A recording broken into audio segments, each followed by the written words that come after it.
Hello and welcome back. Before we get somber and talk about the Vikings, why don't we start on a high note? And no, it's not Mariah Carey's All I Want for Christmas Is You. We did have a historic performance on Thursday night, followed by some great news if you're an NFL fan. The Chargers traveled to Las Vegas and they got their asses whooped.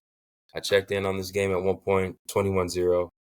I texted you at halftime, I said 42-0. That's kind of crazy.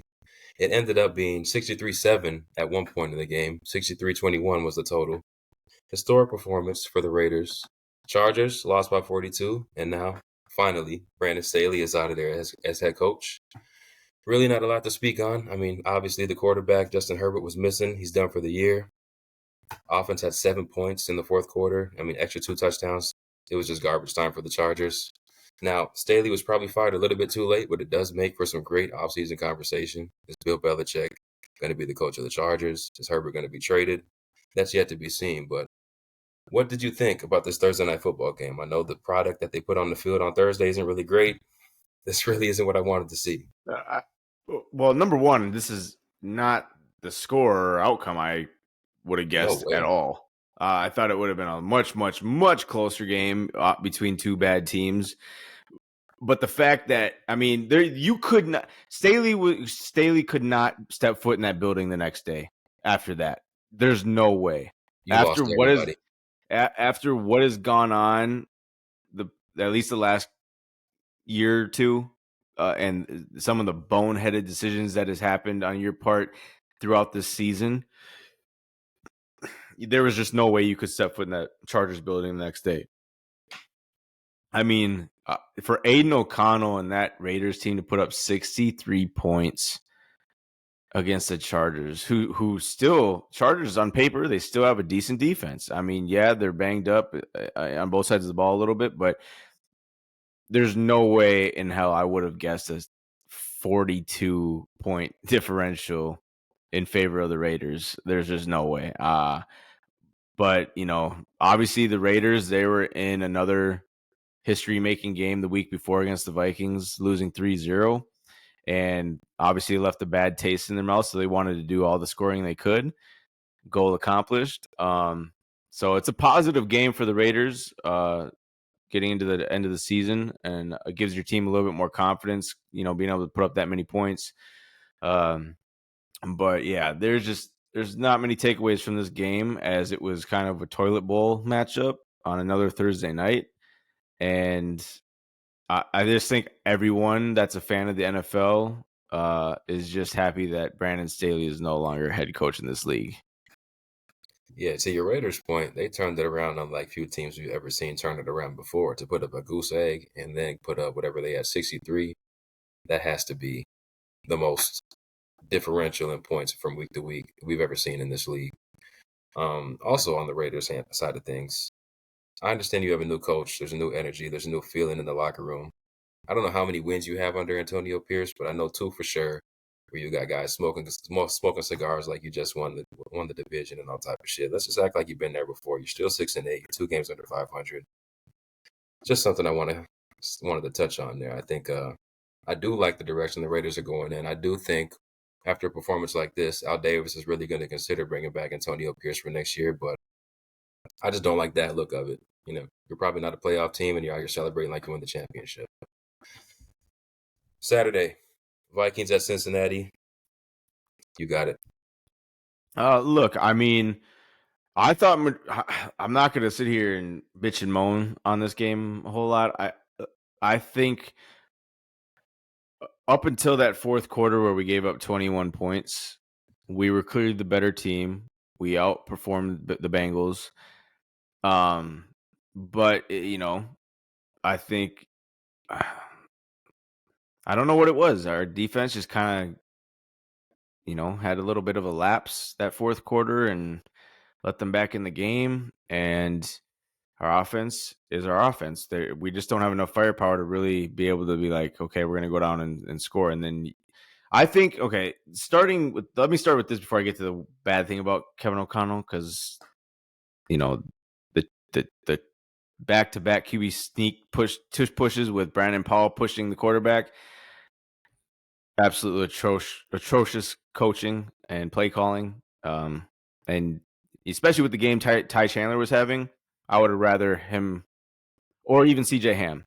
I think 4th and inches, both those Anybody guys else? would have been able to get the first down. But anyways, up until that point, though, I think for Nick Mullins' first game starting in 2 years, I think it is, 26 of 33, 308 yards, 2 touchdowns, 2 picks. Obviously, the last pick where he was going down, he should have just fucking held it and took the sack.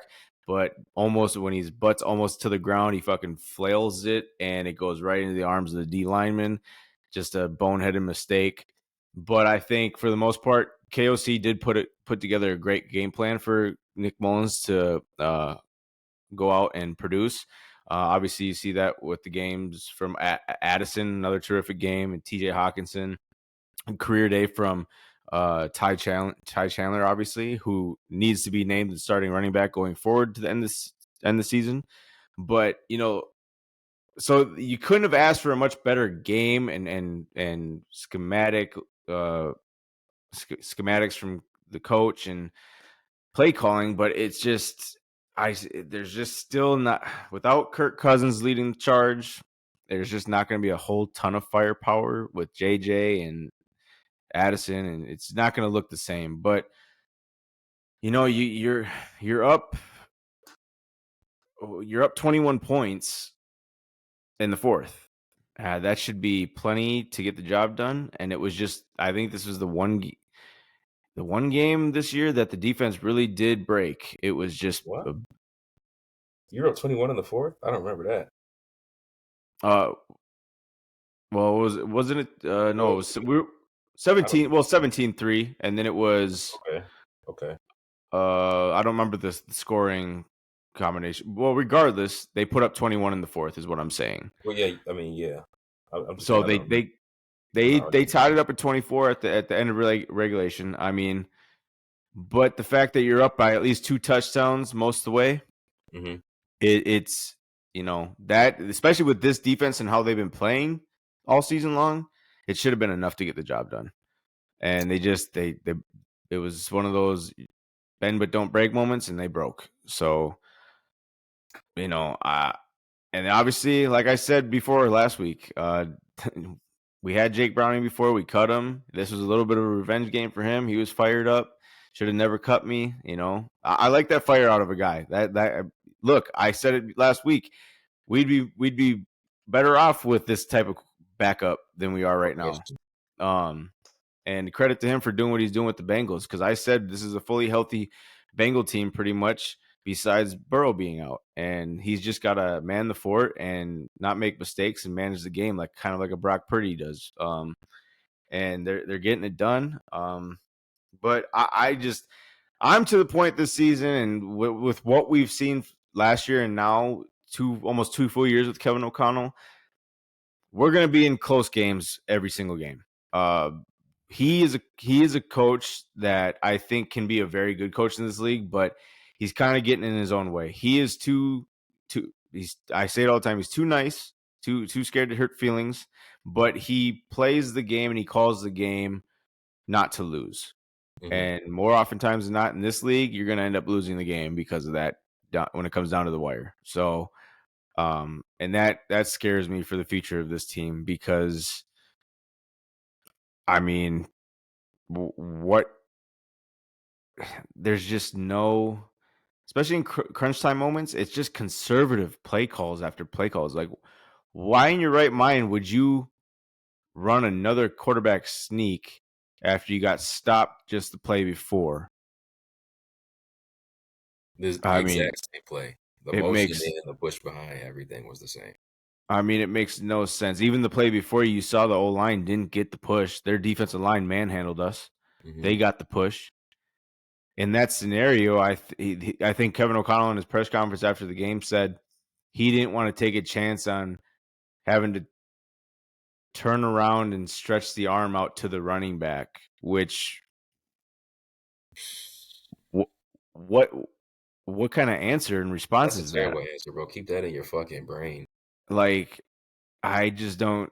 I mean, I would have been better off even with some sort of short pass play call. I don't know.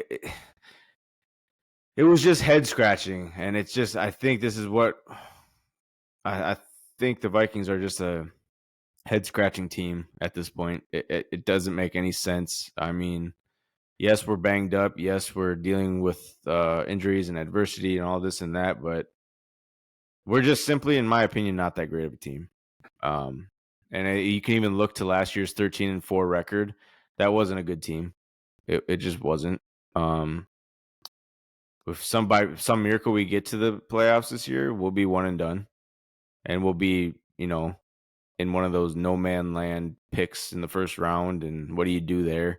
I mean, you got a lot of questions to answer this offseason with the quarterback spot. You got to somehow lock up JJ long term, and who knows if he wants to sign here or re-sign here with the uncertainty at quarterback and the uncertainty with the future of this team and the direction we're going. Because I just don't know the way things stand right now. I just don't know what Kwesi and KOC are going to do to make this team any better in the future. They're standing by this competitive rebuild, and I think what that does is just keeps you in that average area of a team, that average zone of being, you're just kind of right in the middle amongst the teams in the NFL. And that's just, you're never gonna, and that's just the Vikings have been their whole tenure of being an NFL team. I don't know what it is. We're just the definition of mediocrity. And it's just so disheartening and sickening at this point, especially, being a Vikings fan my whole life. I have no answers, bro. I have none. I'm lost at even what to say after every game because it's like, it's either I got to answer questions on how the hell did we lose or what the hell was that?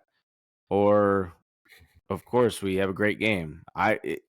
There's just nothing to really get excited for with this team. And if I'm scared because if I'm JJ, I'm really asking myself, is this where I want to play my whole career? Because based on the Vikings' past history, you're not getting a ring here, bro. I'm starting to see the concern with KOC as a play caller.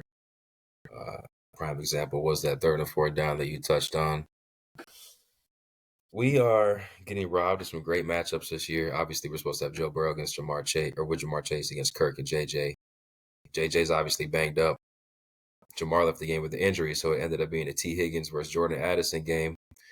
Nick Mullins, for the most part, played well, and I do think for the most part the Vikings outplayed the Bengals, especially early in this game. But Nick Mullins isn't going to be the answer, if you ask me, going forward for this team. He made a lot of questionable decisions. Even one touchdown pass he did throw to Addison. If it was even just a foot off in another direction, it's probably his 3rd interception on the day. So something you are going to have to clear up going forward. You have big games against Packers and Detroit, obviously, to finish the season out. You can steal the number 1 seed if you win out. So, I mean, things aren't lost. Talking about a miracle run for the playoffs.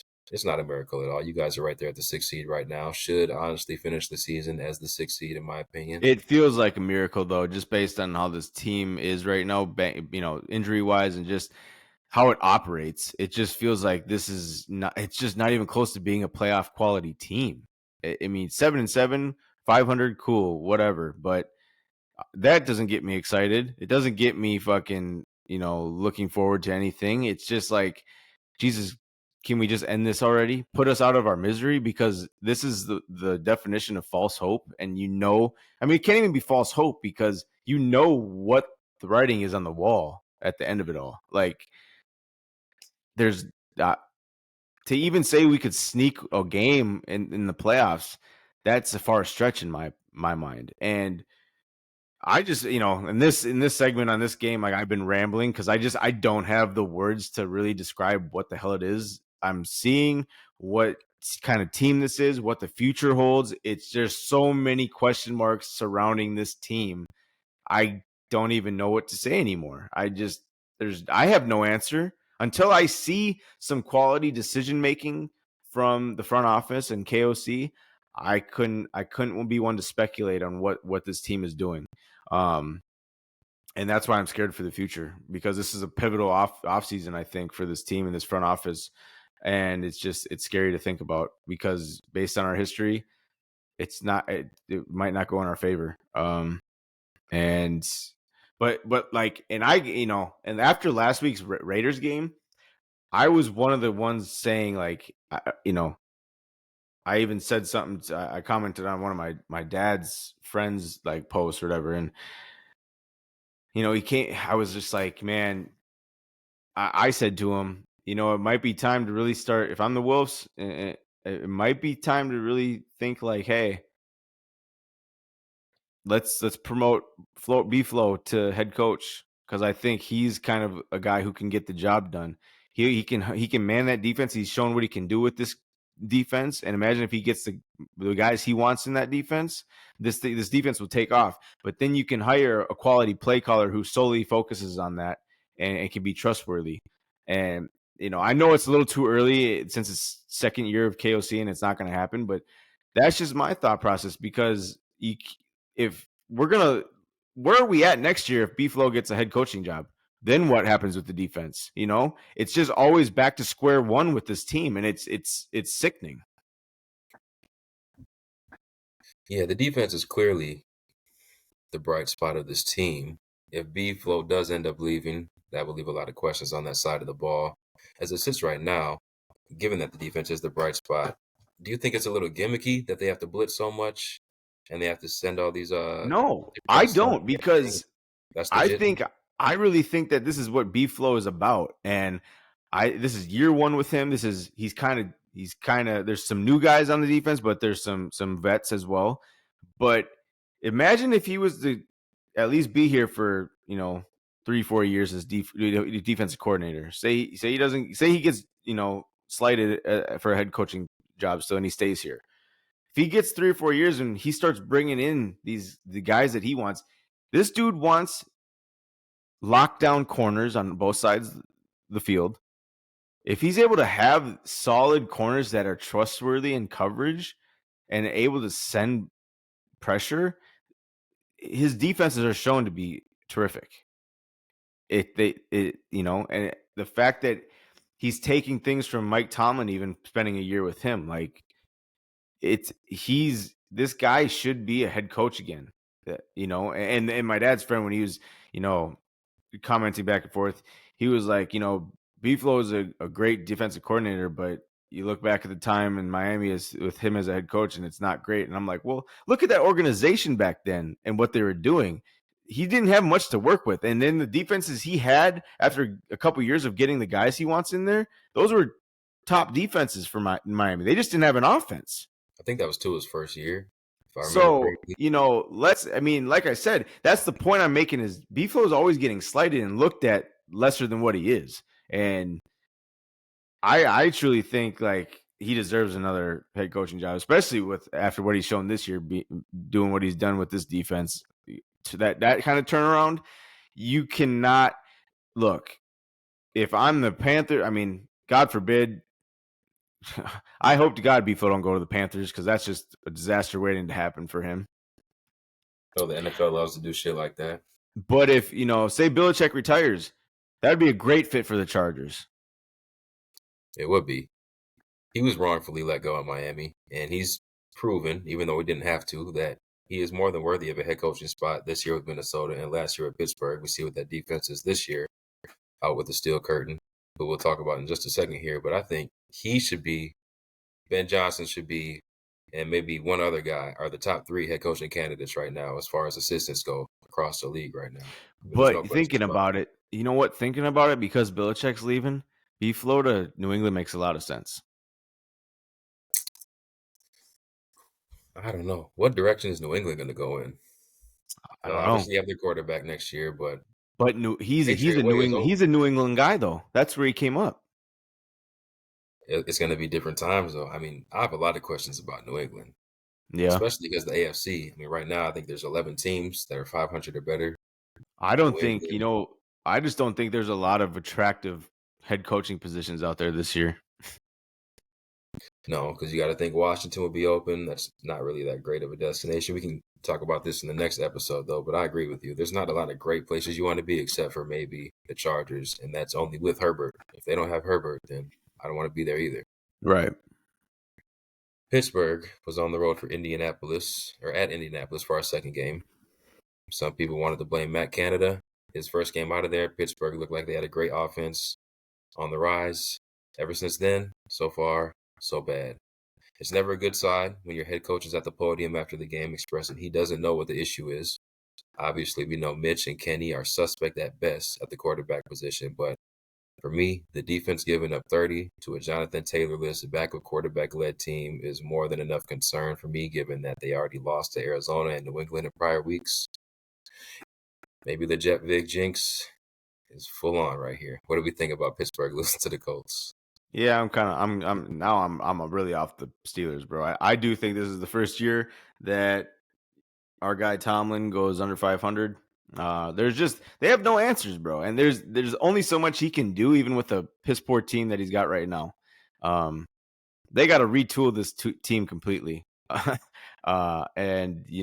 I think obviously Tomlin is deserving and has earned his right to see it through another kind of revamp and retool. I wouldn't call it a rebuild because I don't think you don't need a whole lot to do, but retool, revamp. You definitely want to look at trying to somehow, some way, get a better quarterback in there. But at this point in where we're at in the NFL, God, that's asking a lot. So, I don't know the answer, but the Steelers just look like they're kind of like the Vikings of the AFC.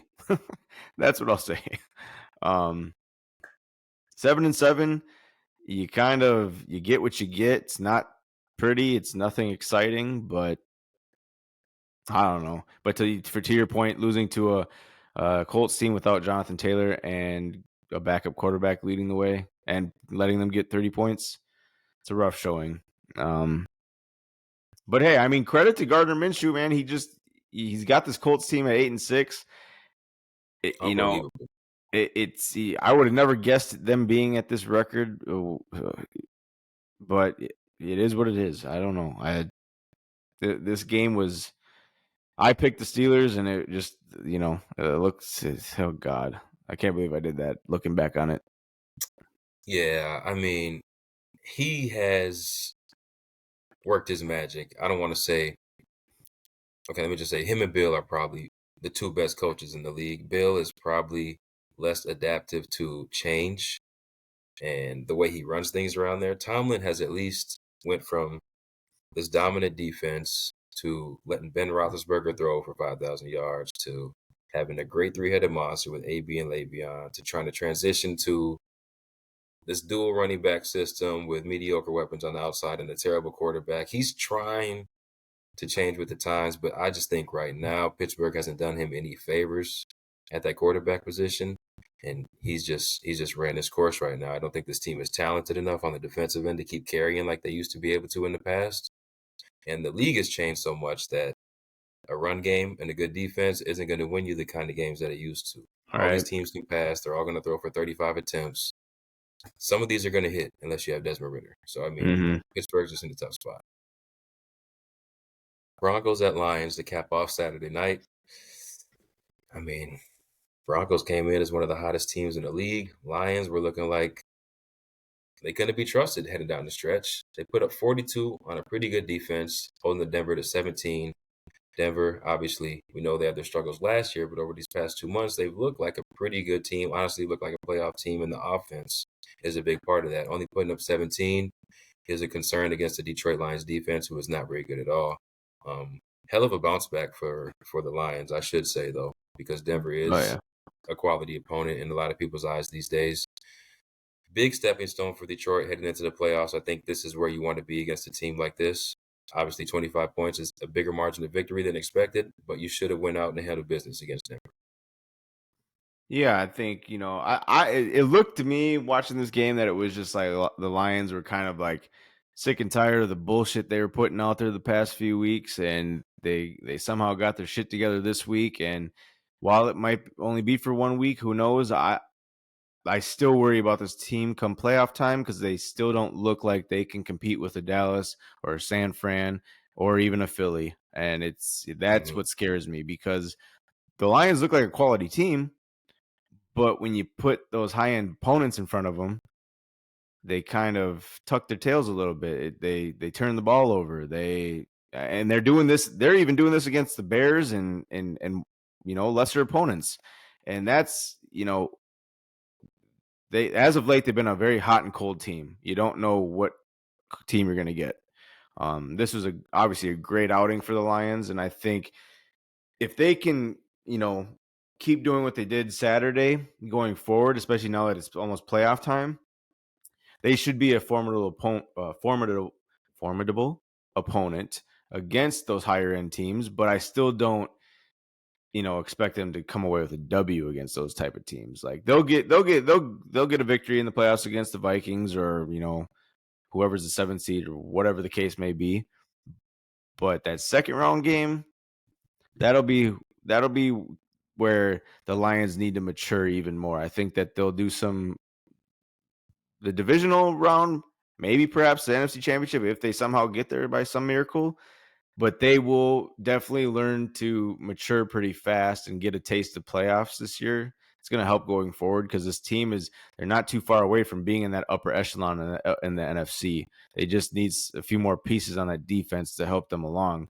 But like I said before, you kind of got a question to answer this offseason with the QB spot because I don't think Goff is the guy going forward with this type of team you're building. Goff, I mean, we all have our questions about Goff, mainly ball security wise. Teddy announced he'll retire, so there won't be a veteran backup probably next year. And if you do get off Goff, the assumption is you're going to go Hendon Hooker, so you're going to have to bring in another guy to kind of mentor him. Right. I don't know how that's going to work. So there are probably 3 to 5 teams in the NFL right now that you can trust, maybe not even 5. And I do think Detroit is right outside of that conversation. Buccaneers at the Packers. We'll start off our Sunday schedule here. This one came down to Baker, surprisingly enough. For the most part, the Packers played well. Love played well enough to win the game. We know there were a few key pieces missing on defense, Jair Alexander being one of them. But Baker played out of his mind, man. 22 for 28, 381 yards, 4 touchdowns. Did lose a fumble early, but he did everything he could after that and late in this game to seal this victory for the Buccaneers. Again, a good balanced attack offensively. A lot of Rachaad White, a heavy dose of Rachaad White to start the game, but Baker was a difference maker, man. And I'll have to eat some crow on that. I'll take mine with hot sauce because I said when these games start to matter, Baker's going to revert back to 150, 175-yard passing, a couple turnovers, and he's just not going to play when the lights are brightest. But he proved me wrong this game. Right now, Tampa Bay holds that 4 seed in the NFC. How do you feel about this Packer loss? I know you had your close eye on this one. Yeah, I was all happy about this game, man. For Baker to almost throw for 400 yards and 4 touchdowns, that's what they needed to do to get the job done. Because the Packers have been, kind of on a roll lately. They obviously took a lump in New York the other week, but it's looking more and more after this game, though, that they're still a gravedigger team in Green Bay. They're close right now. They're on the outside looking in, so might be able to get away with that. I was happy to see that, but I wasn't expecting this out of Baker or for Tampa Bay to go up to Lambeau and beat them by 14 points, especially scoring 34 points. That's not what I expected. It was obviously as a Packer hater, it was great to see, but it was just a little bit more surprising that the Buccaneers. That's the thing, like the Bucs, they can look like a quality opponent some weeks like this, and then the others it's just like a regular NFC South team that is just terrible. So I don't, and it seems to be every other week I'm going back and forth between Saints or Bucks, like who deserves to be in the playoffs more, who looks like a playoff team more than the other. Like it's 1 week it's Saints, 1 week it's Bucks, then it's back and forth constantly lately. So but as of now, as it stands, I'll take the Bucks in the playoffs rather than the Saints because I think the Saints have a lot of question marks and flaws around them. So still, and God forbid, let's don't even mention if it's not the Bucks, please be the Saints because I don't want to see Atlanta in the playoffs. Don't even mention it. The Bears at the Browns, our second game we'll touch on here. Chicago, man, they had this one in the bag. They were up early. They were up late. And despite the struggles of Joe Flacco, he hit Cooper on an absolute dime where Cooper caught the ball in traffic, tight roped up the sideline, tied the game at 17 after the extra point. And from there, they didn't look back. They stopped the Browns, went down, get another field goal. The Bears were up 2 scores in the fourth, and I think this is now the fourth time where the Bears have relinquished the lead in the fourth quarter when they had the opportunity to win the game. They did have a Hail Mary opportunity, fell just short. Ball was tipped and then dropped by a receiver as he was on the ground. We weren't expecting the Browns to lose to Chicago. They didn't, but they did make it a lot closer than I think some people expected. Yeah, I was surprised to see the Bears even go up 17-7 at one point, just because, you know, this Browns defense has been pretty solid all year long, and I don't know what it is. Are the Bears getting slightly better week to week now? I don't know. Well, since But Montez Sweat, that defense has been legit. yeah, they've been a lot better. And he is definitely a focal point on that defense now, and he's a game changer for them. So, uh, but I'm just more surprised that still got a fucking Joe Flacco throwing for almost 400 yards, bro. Granted, Bro, he he had had like 200 in the fourth quarter. I don't know what's happening. three picks, granted, but I mean, it's like Jesus, man. I would have never guessed this dude comes off the couch at his age and slings the ball like that. I mean, he's still doing Joe Flacco things, obviously, still with the turnovers, but he puts up a lot of yards, a lot of games. So I don't know. It's just kind of funny to see. Um, but the Browns at 9-5, obviously, they're still looking like a threat a little Bro, bit. this team is not going away. They just lost Grant Delpit for the year. Myles Garrett's been in and out of the lineup. 2 D linemen are out. I mean, everybody's hurt on this team. Nick Chubb, obviously, and they're freaking 9-5 or whatever they are. They do not go away. And Stefanski, I know we shit on him before, but he's doing a hell of a job coaching this team, especially with a guy like, is this a 4th string quarterback now? I think it is. The third Yeah. at least. But I mean, good God.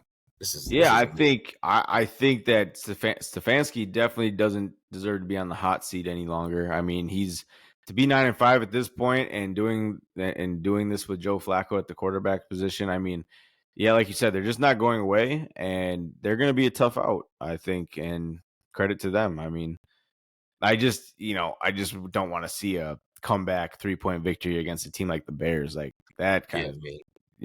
But other than that, I mean, like you can't hate on 9-5. It's still a better record than a record a lot of teams in the league want. So credit to the Browns. Move on to the AFC South here. We had the Texans at the Titans. This game went to overtime. But I think this is why Houston is exciting for future conversations. They go into this game, which is a division game without the rookie of the year, their starting quarterback, playing a Tennessee team who we know is very tough, especially under Mike Vrabel, who's coming off a huge win against Miami in the week prior. But, like we said, man, Texans are a team that aren't going to be too much of a threat this year, similar to the team we just talked about. But going forward with CJ Stroud, some of these weapons that they can get in there, they're going to be dangerous because the backup quarterback, Case Keenum, threw for 230.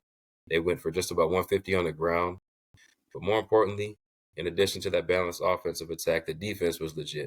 Under 200 yards for Levis, sacked him 7 times, allowed 2.2 yards per carry to the Titans. Henry was 16 for 9 yards.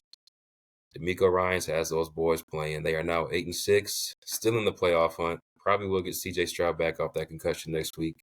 And this is a legit playoff team right here. I would not want to play them in the first round. No, because they're just a tough out, bro. They're a tough nosed team now.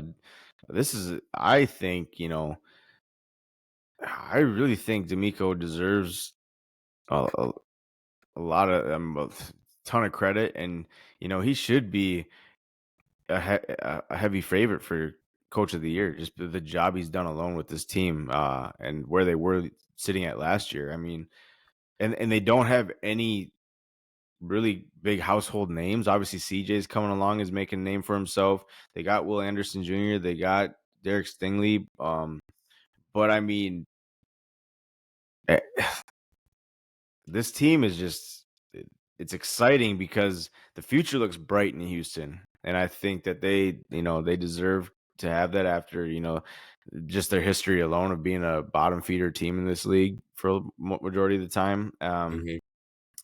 But it's exciting to see what D'Amico's doing. I think, just having D'Amico and CJ alone, like, to me, this is like the recipe for ultimate success in the NFL is when you can get a good head coach, but you're able to actually hit on a quarterback in the draft who is on a cheap rookie deal, and then you can build your team, and then that sets you up for it towards the end of his contract, if not before.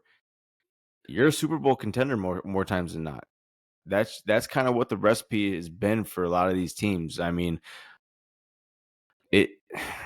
You give yourself a legit 2-year window if you Yeah, do it right. when your teams like the Vikings or you know not even the Vikings, but the teams that have these big name quarterbacks who demand a lot of money, it's hard to build your team out to be a top contender. It's tough in this league. That's why I think more oftentimes than not, we're getting a watered down product now because a lot of these guys are just trying to chase the bag, and I think the last guy we've seen constantly take team discounts and shit to get better each offseason is Tom Brady.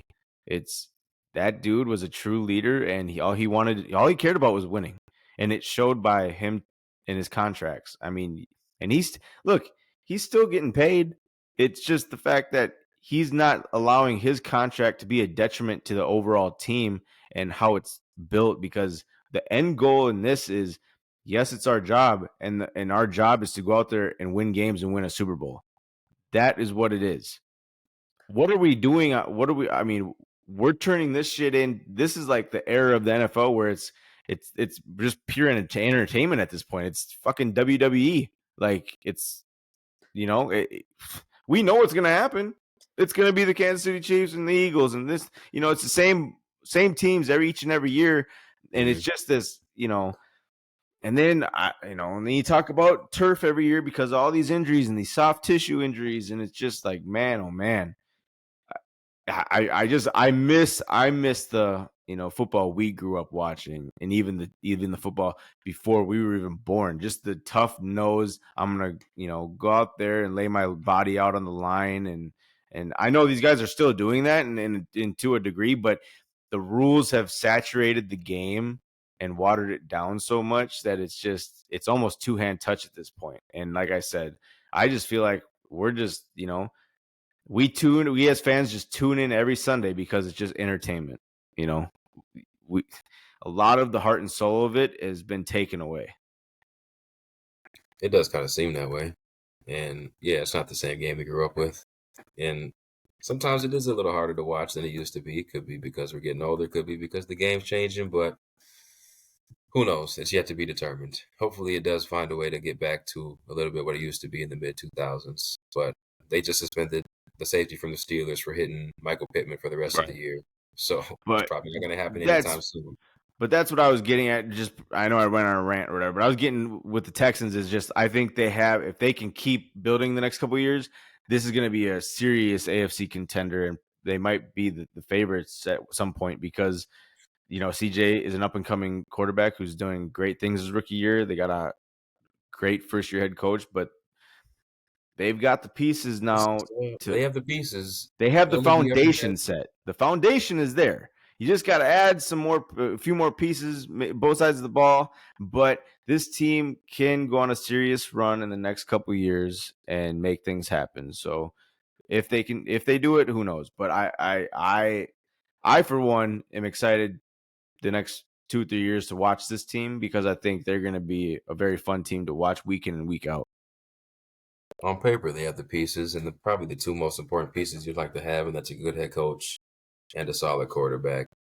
But we've seen young teams like this who we thought had window opens for 3, 4 years, and they didn't do anything with that All right. opportunity. Houston is an organization that does give me some cause for concern because what have they ever done to prove to me that they are going to put the right pieces in place for CJ Stroud and D'Amico Ryans to be successful? Also, play to play, this game is hard. Week to week, this game is hard.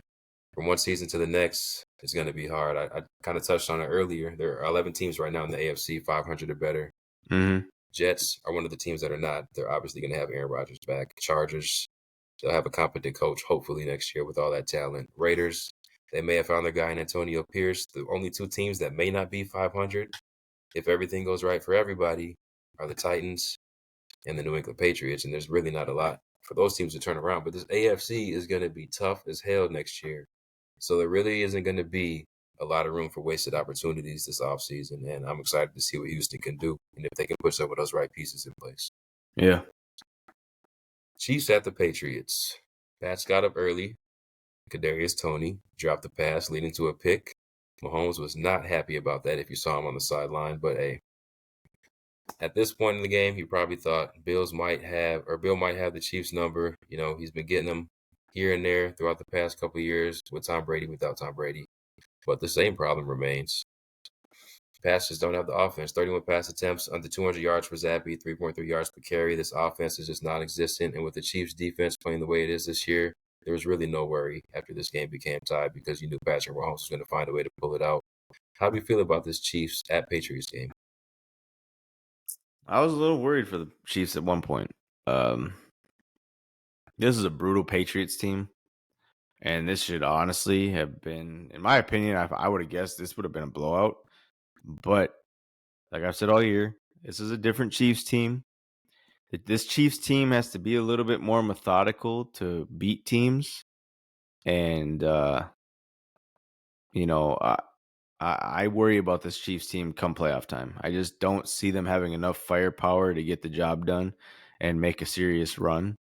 Now they, obviously they very well could do so, but I highly doubt it. It's just with the way the AFC is up top, I don't think the Chiefs this year have enough firepower to contend with the Ravens or the Dolphins even. It's just, this is a very different looking Chiefs team this year, man. And I just, I don't know what it is. It's they I can't just personally grab. have more faith in the Chiefs than I do the Dolphins. Well, I think, with playoff experience and Mahomes and Kelsey and this and that, you'd probably give them the upper hand a little bit. But I don't know, man. It's tough. Every week I watch the Chiefs, I'm just like, I don't have that confidence I used to in them. It's just not there. They're not a surefire home run. And you know Bill was going to come into the game. He was going to double Kelsey. He was going to see if those other guys can make plays. And then there's obviously no Pacheco again. So Clyde Edwards-Helaire ended up having a decent game, had a passing reception or a reception touchdown. But I think the Chiefs kind of did go with this methodical approach a little bit last year when teams kind of started to figure out, okay, without Tyreek Hill, there's really not that deep shot down the field. If we can kind of neutralize Kelsey, make Mahomes beat us, I guess, without passing the ball to Kelsey, which isn't really the best option, but obviously they found a way to do it, winning the Super Bowl. But this year, it does feel a lot different. Jets at the Dolphins, 0-30, no Tyreek Hill, no problem. Zach Wilson, I thought it was funny. Usually, guys leave a game, it says ankle, knee, concussion, even if it's a head injury. For Zach Wilson, it just said head. So I don't know if that's him not being able to process the His brain information. hurt.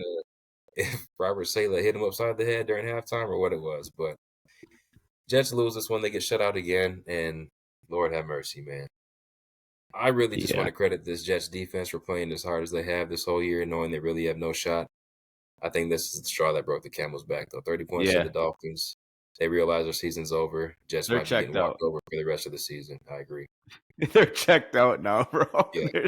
There's nothing to say. I can't even talk about the good things on the Dolphin side of things this game because it was just too ugly, and it was just like I knew it was gonna. I had a feeling it was gonna be one sided, just like Black Friday was.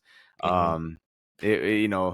But this is finally a Jets team that looks fully checked out. I mean, Rodgers is still in the news saying that he's going to be medically cleared to play in the next week or two, and it's just like, man, we're looking forward to next year in that team. No question about it. I guess my only note is Mostert got his 20th touchdown, and the Jets don't have 20 touchdowns on the season. So that's what kind of game this was. Giants at the Saints, 6-24. Again, not a lot to say. The Saints, just like last week, did what they were supposed to do against a weaker opponent. What do you think about this one here? There's not much to say. I think the Giants, they kind of were coming off of a emotional victory of their own, beating the Packers at home, down on the wire and shit. But the Saints, like, I had a feeling this was kind of going to go the way it did, just because the Saints, just like the Bucks, are fighting for their lives to get to the playoffs. They're neck and neck in that number one spot in the NFC South, and it's going to be a battle down to the wire between those two teams. And Which quarterback do you trust more, Derek Carr or Baker Mayfield? At this point in their careers, Baker. Me too. Crazy. It's sad to say. Crazy. I fucking rep Derek Carr for a long time. Yeah, I don't know Like you what it said, man, is. It's Saints just take care like of business. Derek Carr has just gone downhill. Yeah, it's He's just it, bro. I mean, it's sad to see, man. It's sad to see because especially with how great of a leader he was throughout his Raider years, and I don't know. It's just he just declined so much so fast. He looks like David Carr. yeah, he's the ultimate dink and dunker now, and that's never the formula for success. But the Saints did get the win over the Giants. Something the Falcons did not do against their division foe, the Carolina Panthers. They go on the road and they lose 7-9 in what is probably the most embarrassing loss of any team this season. A team that has potential number one aspirations on the line, you go ahead and lose to a one-win team. How do we feel about the Falcons? Shameful, absolutely shameful. Could have had Lamar Jones. That is the one word I have, and that's the only word I have. I'm not giving this game the time of day to even discuss. Let's move on. Our afternoon consisted of 3 games, the first of which being the 49ers on the road at Arizona. They did exactly what they were supposed to do. They got up early. Now, giving up 29 points to the Cardinals, I don't know if we want to call that worrisome. Probably didn't have the highest level of investment for this Cardinals game. But 45 points is just something that is. Look, this is the team I trust the most right now. They can do it on offense. They have a dominant defense. Their coach is smart. Bro, Puts the they're team in the right clicking. position. They are There's just no clicking at weakness. the right time, dude. They went No through their weakness. little 3-game skid in the middle of the season, and now they are firing on all cylinders. This team absolutely frightens me. Terrible time to catch them. We're coming off 2 wins, but they weren't our most impressive wins. I'm excited for that Christmas night game. Of course you are. Of course you are. No, I'm not even saying it because of you guys, but I'm just saying that those are the 2 best teams in the league, in my opinion. Oh, they are. I agree. Like I said, if Baltimore would have lost that game, I don't know how much I would have trusted them, but they still didn't play well. But these are the 2 teams I trust. That will be such a great nightcap for Christmas because that's gonna be the true blood, smash mouth, hard nosed football game that we love to see. Football. This is the football we grew up on right here. This hopefully will be the best game of the season. Commanders at the Rams. Rams were up big in this one. They allowed Washington to come back and somewhat make this a game, but as it sits right now, the Rams are the 7th seed in the NFC. They have surpassed their preseason over/under, which I think was either 5.5 or 6.5, something like that. The offense looks legit enough to compete with anybody in the NFC not named San Francisco. Will it be a playoff team? I'm not sure, but I know it will make an interesting conversation for grave diggers this week. What'd you think about this Rams win against the Commanders? I mean, I kind of figured it might be a little bit of a close battle because the Commanders aren't, even though they're 4-10, they're not that bad of a team like their record says they are. They're just one of those teams that can't put it together. They've brought Philly down to the wire twice this year. I mean, they're a lot in these games, down to the wire more oftentimes than not, but this Rams team they've been a surprising team this year because coming into the season, I mean, at least I expected this team to be a bottom feeder. And now they're sitting 500 looking to get in the playoffs. And I mean, if at this point, I might say they're probably the best bet for a 6th or 7th seed when it comes to those wild card teams and the way they're playing. So I think at this point, I would say the Rams deserve to be in the playoffs. Do you believe that defense wins championships? I would like to think so. because I feel a lot more confident in the Rams than I do the Vikings, even though I would take your defense 100 times out of 100 over their defense. Oh, but that's the Something thing about is, I Matthew mean, Stafford being able to put up 28 points a game will keep you in every game. right. And that's and that's the thing is the Rams, what they got going for them is they got up and coming back in Kyron Williams, who's doing a hell of a job this year. They got Nakua, they got Cooper Cup, and they still got Stafford back there, who's slinging the rock still. So I put them definitely above the Vikings. I think our defense is better, but at the end of the day, if you match us up at this point, I think it would be a very close fought game. But they have more firepower to get it done at crunch time. So I don't think we've had a trifecta this year, being Vikings getting the W with both the Packers and the Cowboys losing. We almost had one, but one of those teams going to hold up their end of the bargain. The Cowboys did lose to the Bills 10-31. Josh Allen did not surpass 100 pass yards, but they beat the Cowboys by 3 scores. How do we feel about your big brother? Look, this is why I don't know. I can't even. I don't want to put my foot in my mouth when it comes down to the end of the season, and I'm getting laughed at, but. This is why we say the Cowboys worry us, because they look so good at home and like a complete team at home, but I don't trust them on the road. I don't trust them against tough teams. I mean, obviously, when it comes down to Philly and them, they get up for that game every single time because that's a heated rivalry. Yeah. But when we see them against, teams like Bills or Kansas City or or San Francisco or Baltimore or whatever, we get a whole different Cowboys team in the way they look, and more oftentimes than not, they come out on the wrong end of things. So all I can say about this is it's another reason why I don't trust this Cowboys team, especially in playoff time. And while they have looked great a lot of the time this year, I just cannot trust them. I just until they are hoisting that Lombardi, I can never trust the Cowboys. So it's probably going to shake out as Dallas getting the 5 seed, playing the champ or playing the winner of the NFC South. Which that's such Yeah. a Cowboys scenario. That is such a Cowboys thing, bro. Like, But what's even more of a Cowboy scenario is they'll probably beat that team by 24, but they have the big bad red San Francisco 49ers waiting for them, right? which will probably be a loss by 24.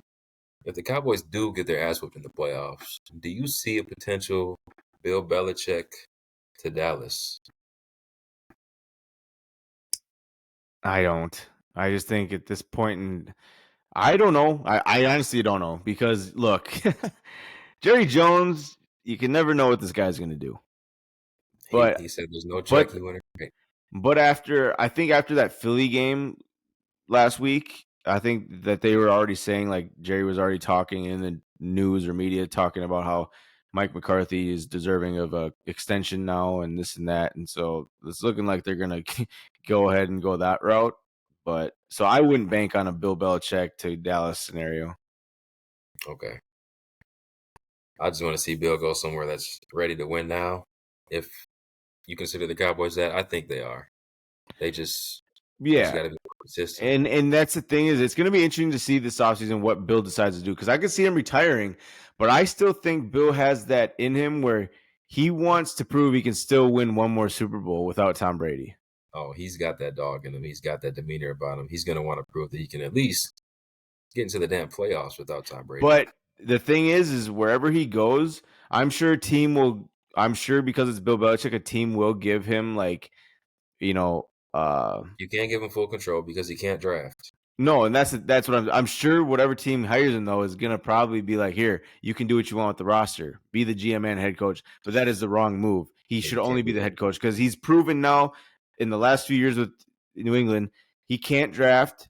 He can't bring in playmakers. I mean, this team is so stale with playmakers. It's bad. He just needs to stick to coaching. Well, Philly's playing Seattle right now. Last I checked, it was 17-10. Seattle was marching. They were down, but they were marching with a chance to tie the game. We'll finish off Week 15 here with the Ravens Sunday Night Football game in Duval It's not called Jacksonville. It's just called Jackson. Lamar had some Lamarvelous plays, pulling rabbits out of his hat, looking like a magician out there in some of these instances, whether it be finding Isaiah Likely down the field, Zay Flowers, or whoever was open after 8 seconds of scrambling. The Ravens, they win 23-7. It didn't look great. Jaguars left a lot of points on the board, especially in that first half. Probably could have been 12-10 Jaguars going into the half. It was 10-0 Baltimore. And finally, it wasn't dominant, but we never let our foot off the gas. We kept our foot on their throat, and we only allowed 7 points this game to a Jacksonville offense who is very, very – they have potential to be very dominant, I should say. They have the pieces there. Obviously, with no Christian Kirk that hurt, and then Zay Jones obviously left this game as well. So they were down a little bit of firepower, but the Ravens bounced back after that game against the Rams defensively, and they look like the best team in the AFC. How'd we feel about the Sunday night football game? It just looked like a game that it wasn't like you said, dominant by any means, but it was still kind of like putting an exclamation point on the game because like you said, they didn't let their foot off the gas. But the Ravens, they looked the part, man. That's all I can really say. They looked the part. They took control of the game early, never let up, never relinquished it. And yeah, they look like the best in the AFC. They look like they're in a class of their own in the AFC right now. And that's why I would like to think that Christmas night will be a preview of maybe the Super Bowl, but I don't want to jinx things or get my hopes up. But at this point, that's what I would like to see. Because I do think those two teams are far and away probably the best of the best at this point. And the Ravens, they scare me just like the Niners do. I think they're two totally different teams, but the Ravens, you guys are so like multifaceted in what you do. The Ravens can choose to beat you through the air or on the ground or, and then you still got that stingy defense. So I mean, Jesus, it's almost like pick your poison, Yeah, Isaiah Likely stepped right up in replacement of Mark Andrews. Keaton Mitchell was an X factor on our offense, our fastest player on our team. He unfortunately tore his ACL. Our running back luck is something that needs to be made into a documentary one day. Over the past 3 years, it's just ACL pops left and right. You think Michael Vick was out there. But man, Melvin Gordon back in the lineup, and when he was in our lineup, we did lose 3 games earlier this year, so that worries me a lot. Gus Edwards and Justice Hill are healthy, so at least we have them now. But going into this game against San Francisco, Ronnie Stanley, our left tackle, was alternating drives because he's been dealing with an ankle injury all year. Obviously, like I said, no Mark Andrews.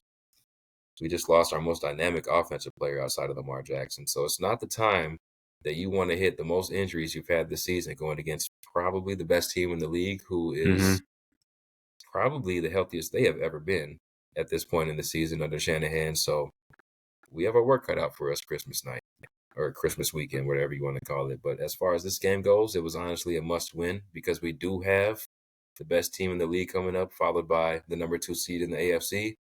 We had no business losing any ground to the Jaguars, and we didn't lose any ground. So from that aspect, I'm happy for my guys there. Do you have anything else on Week 15 that you'd like to touch on? Nope, I'm good to go. Obviously, we'll see how this game finishes out tonight between the Eagles and Seahawks and talk about that next episode. But for now, I'm good to go. 17-13. Seattle just kicked the field goal. 10 minutes left. Eagles will have the ball. Predictions?